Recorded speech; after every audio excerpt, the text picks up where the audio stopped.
KPBS On Demand is supported by UC San Diego's Art Power, presenting cellist Joshua Roman, performing from his album Immunity, alongside music by J.S. Bach and more, Sunday, June 22nd at UC San Diego's Epstein Family Amphitheater. Reserve your tickets at artpower.ucsd.edu. Speed, safety, and comfort will be the keynotes of tomorrow's highways. A multicolored highway system may enable the motorist to reach his destination by following the correct color strip. This is from a 1958 episode of Disneyland, a TV show, not the theme park. The episode is called Magic Highway USA. Radiant heat will keep the highway surfaces dry through rain, ice, and snow. It's got that classic Jetson-style animation typical of the mid-century. Technology was advancing rapidly, and Americans were imagining just how far the age of the automobile could take them. Some of the ideas in this show were not all that far off from what we have today, like video conferencing in cars or rear-view cameras. But most of it is pretty silly, like giant escalators that carry your car over mountains. There will be miles of tubular highways, air-conditioned routes across hot desert wastelands. These ideas were not meant to be fantastical. They were a sincere prediction made by the experts of the day of how the freeways of the future would look. It's a beautiful reflection of the mid-century zeitgeist, unbridled optimism. It ends with freeways bypassing the Great Sphinx of Giza and other world landmarks before disappearing into the sunset. These giant arteries will link together all nations and help create a better understanding among the peoples of the world. It will be our magic carpet to new hopes, new dreams, and a better way of life for the future.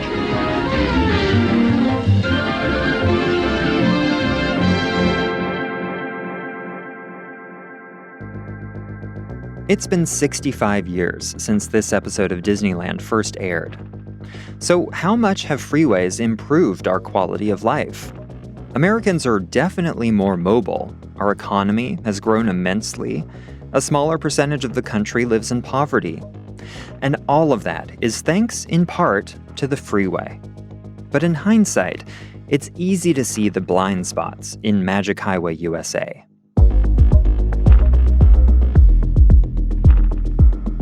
From KPBS in San Diego, this is Freeway Exit.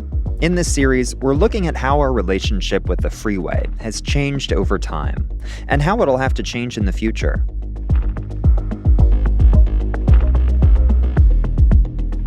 We have more freeways now than ever before, and they've never been more congested. Things like air pollution and noise appear nowhere in this film, nor do the division and displacement that freeways inflicted on neighborhoods. And of course, climate change was not on the minds of 1958 America. But here we are today, facing an existential crisis. And the decisions we make today about freeways will determine what kind of planet the next generation will inherit. More after the break. Stay with us.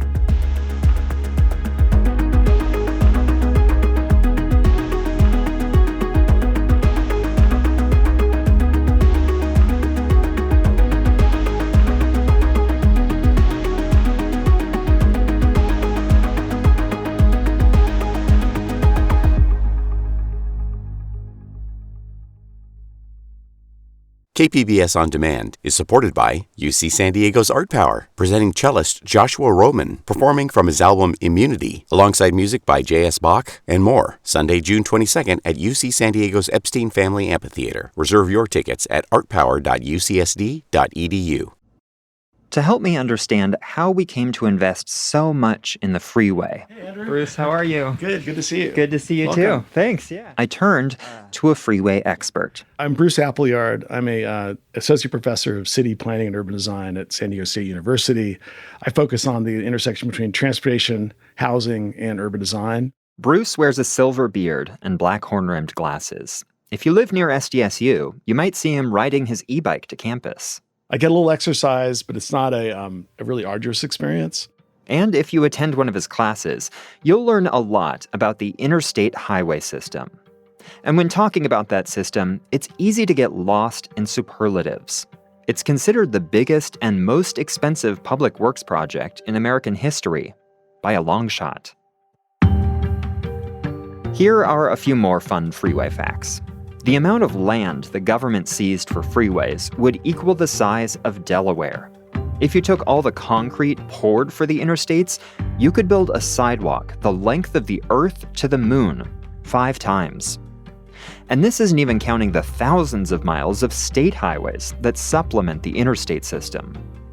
Bruce says this project was more than just a feat of civil engineering. It was social engineering, too.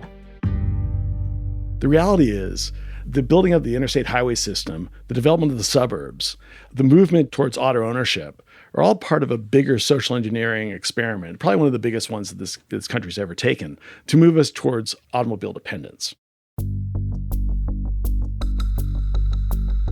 If I were to tell the story of the interstate highway system, the freeways and highways that have been built, I would go to Eisenhower's experience in crossing the U.S. with his battalion as a young lieutenant back in 1919.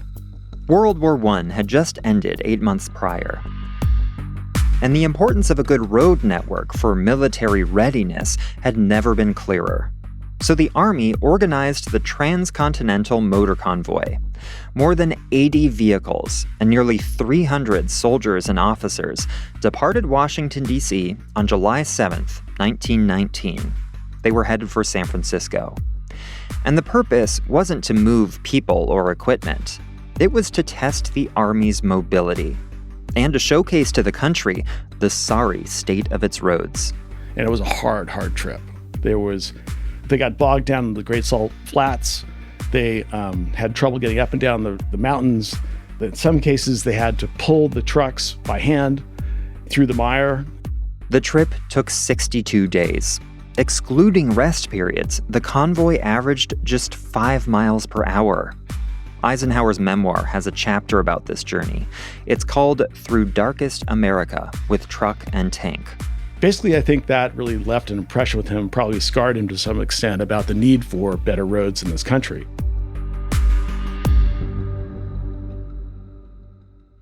Eisenhower became president in 1953. It's not hard to imagine what was at the top of his list of priorities. The following year, he kicked off his campaign for a massive increase in federal highway spending. Here he is in a speech in Detroit in October 1954. We are pushing ahead with a great road program, a road program that will take this nation out of its antiquated shackles of secondary roads all over this country and give us the types of highways that we need for this great mass of what it is. Eisenhower's pitch worked. In 1956, Congress passed the National Interstate and Defense Highways Act with overwhelming bipartisan support. The law established the Federal Highway Trust Fund, which paid for 90% of a highway's construction costs. States had to cover only 10%. Perhaps it goes without saying, but public transit got no such subsidy.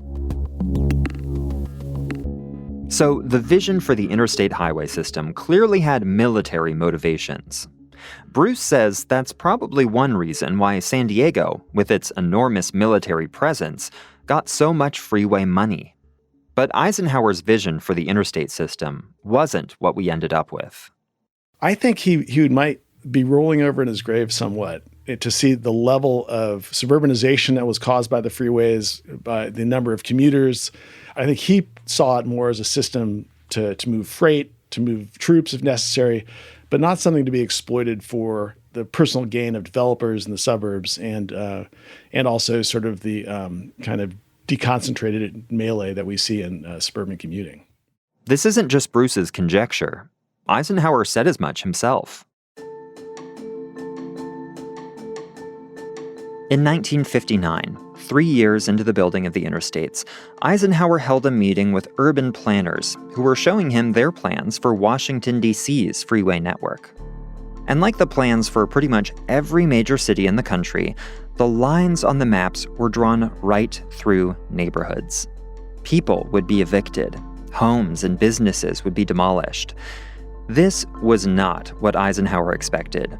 He wanted the interstates to bypass the center of cities, so you could still drive from San Diego to Seattle without ever once hitting a stoplight or a crosswalk.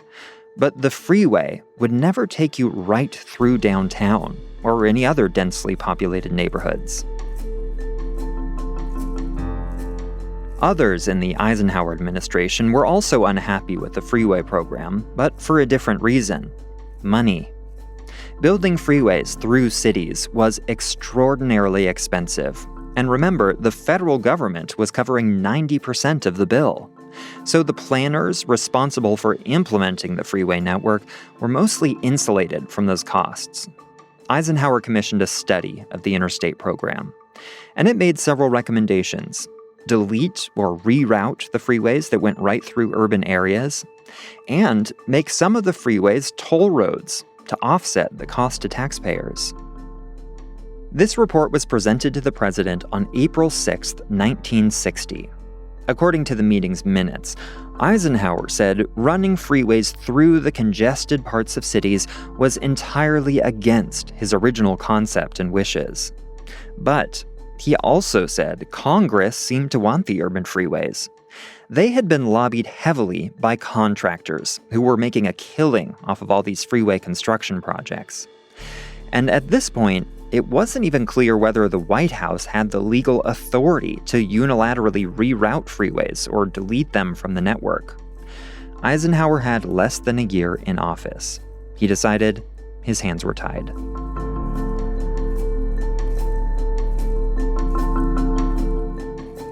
Coming up, we'll hear from the father of San Diego's freeway network and why he thought it didn't go far enough.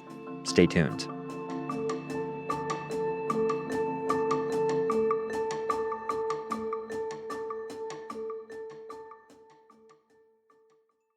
KPBS On Demand is supported by UC San Diego's Art Power, presenting cellist Joshua Roman, performing from his album Immunity, alongside music by J.S. Bach and more, Sunday, June 22nd at UC San Diego's Epstein Family Amphitheater. Reserve your tickets at artpower.ucsd.edu. After Congress passed the Interstate Highways Act, the federal government had no interest in telling states exactly where to build freeways. Its role was mostly just to give money to state transportation departments. And with that money, those departments got very powerful. In San Diego, the man who wielded that power was named Jacob Dekema. This is an interview conducted by Dr. Helen R. Upson with Mr. J. Dekema of 225 Bird Rock. In 1955, Dekema was appointed district engineer for the State Division of Highways, the precursor to Caltrans. He died in 2017 at the age of 101. This is from an oral history interview with him from 1981, 1 year after he retired. San Diego, when I came here in 55, there really were no freeways except for a little short piece in Balboa Park.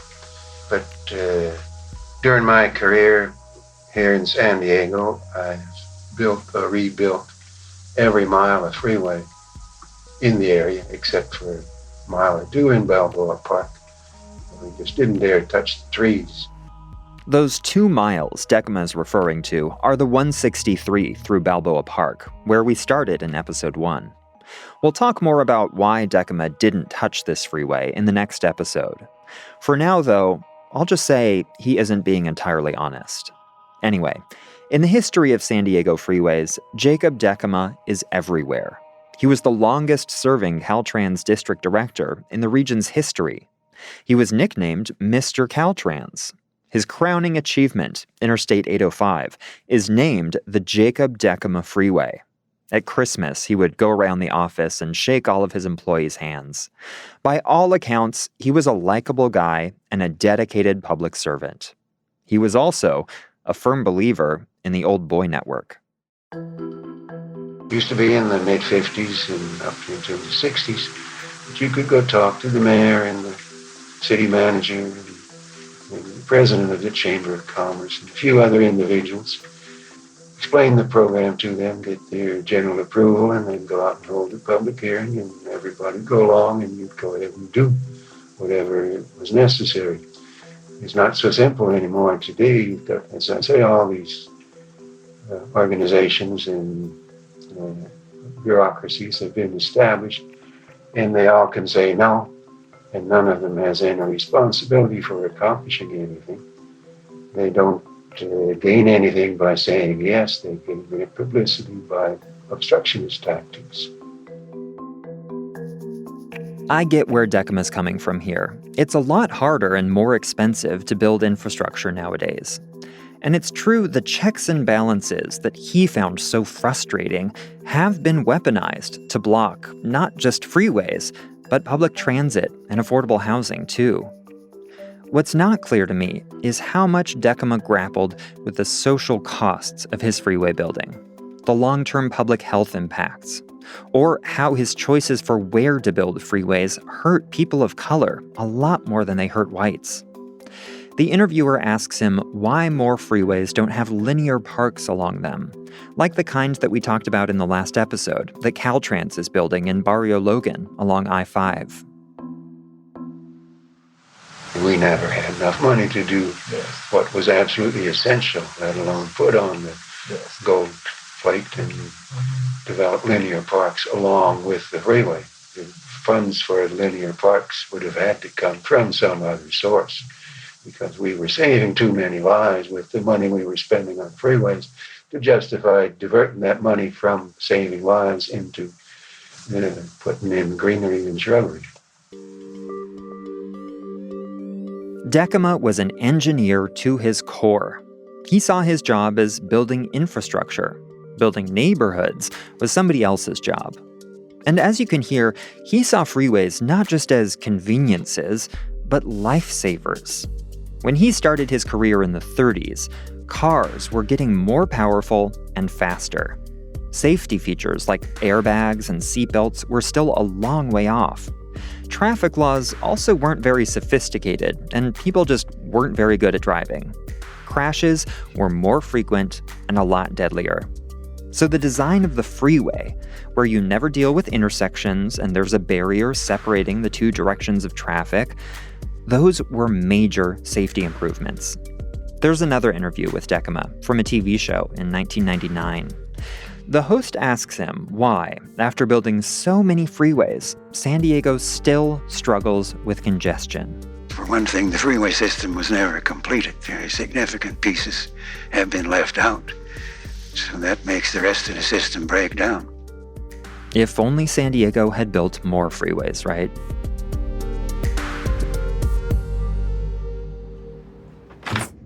Susan. Andrew. Hi, Hi. it's so nice to meet you. Yeah, nice to meet you too. Thanks for this idea that adding more capacity to our freeways will solve our traffic problems is one of the main areas of study for UC Davis professor Susan Handy. Yeah, I'm the director of the National Center for Sustainable Transportation, which is a part of the Federal University Transportation Centers program. Susan can trace her interest in freeways and the environment all the way back to childhood. She grew up south of San Francisco in the 60s and 70s and spent a lot of time driving with her family to visit her grandparents in Marin County across the Golden Gate Bridge. When 280 opened up, that was a really big deal because it was a faster, nicer way to get to where we needed to go. So, sitting in the back of the station wagon, I watched a lot of freeway building happen and watched California transform as that freeway building happened.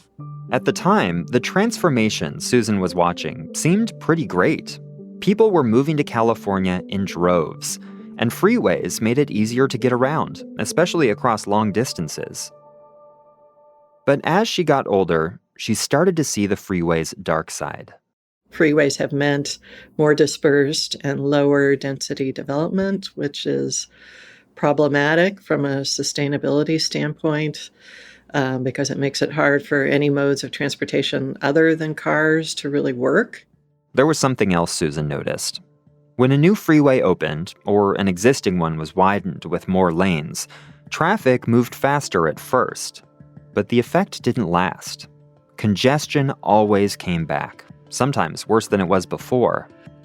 This phenomenon has a few names: latent demand, induced demand, or as Susan calls it in her research, I use the term induced travel, and that's the phenomenon where if we add more highway capacity, we will induce additional driving. If we increase the supply of freeways, we're essentially lowering the cost of driving because we're speeding up driving and time is money. So the faster you're going, the less it costs you. So we widen the freeways, we lower the cost of driving, and what do people do when the price of something they like goes down? They consume more of it.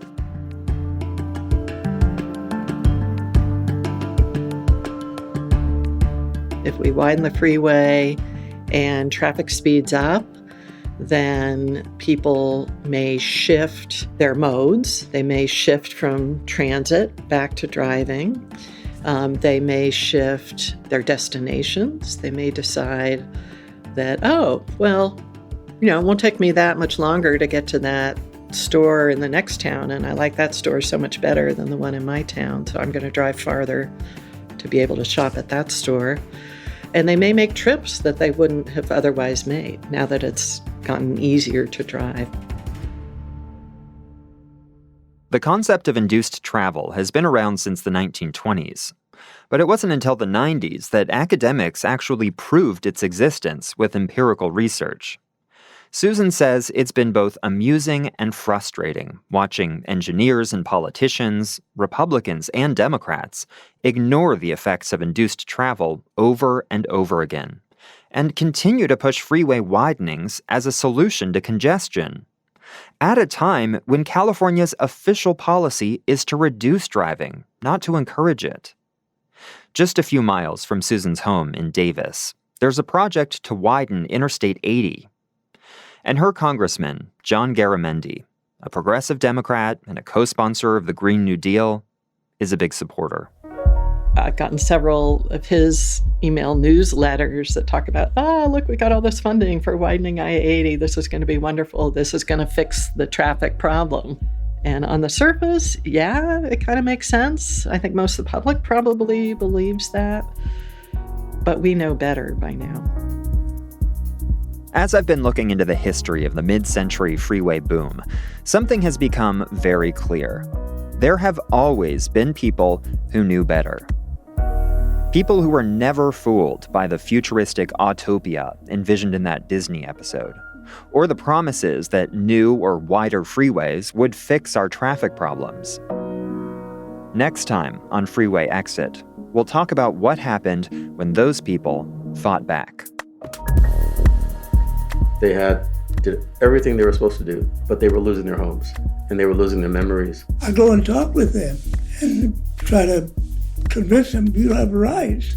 Stand up for yourself. It was pretty bruising, I have to say, but I got up day after day and went in there and fought the battles, so to speak.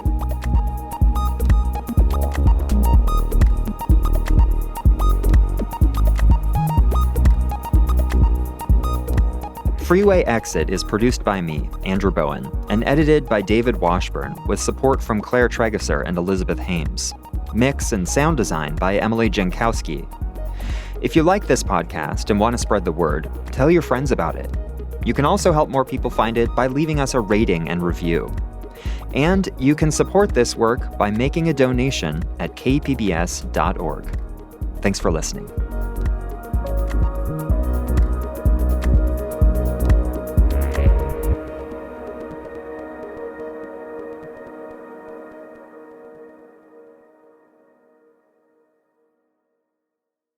KPBS On Demand is supported by UC San Diego's Art Power, presenting cellist Joshua Roman, performing from his album Immunity, alongside music by J.S. Bach and more, Sunday, June 22nd at UC San Diego's Epstein Family Amphitheater. Reserve your tickets at artpower.ucsd.edu.